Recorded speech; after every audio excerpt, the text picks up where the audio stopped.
MJPJAY भत्ता, वैद्यकीय सेवा,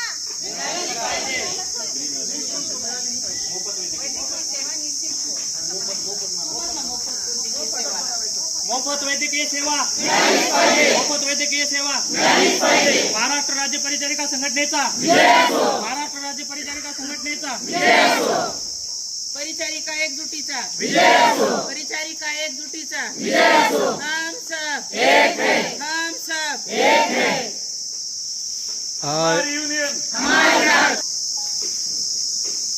मी आशा चंद्रकांत यादव, अध्यक्ष महाराष्ट्र राज्य परिचारिका संघटना शाखा अंबाजोगाई।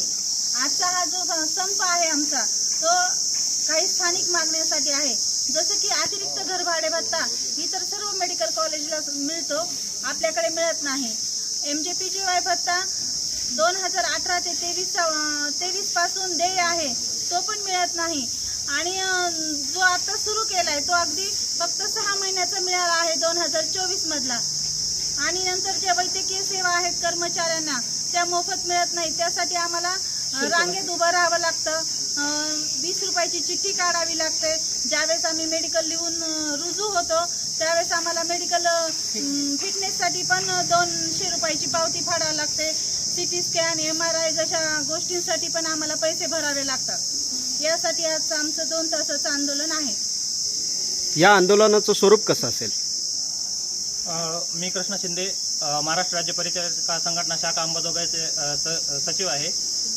या आंदोलनाचं स्वरूप आम्ही 4 तारखेलाच डीन सरांना निवेदन दिलेलं आहे लेखी स्वरूपात।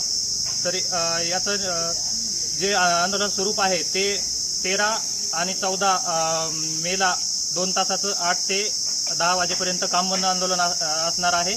त्याचबरोबर जर आमच्या मागण्या पूर्ण नाही झाल्या तर आम्ही 15 तारखेपासून बेमुदत आंदोलन त्या ठिकाणी करणार आहोत।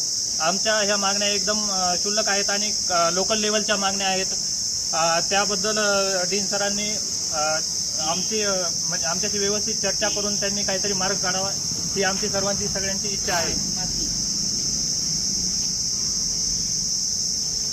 महाराष्ट्र राज्य परिचारिका संघटनेचा, महाराष्ट्र राज्य परिचारिका संघटनेचा अतिरिक्त घरभाडे भत्ता, अतिरिक्त घरभाडे भत्ता, वैद्यकीय सेवा मोफत, वैद्यकीय सेवा मोफत, एमजेपीजेवाय भत्ता, एमजेपीजेवाय भत्ता, हम सब एक हैं, हम सब एक हैं।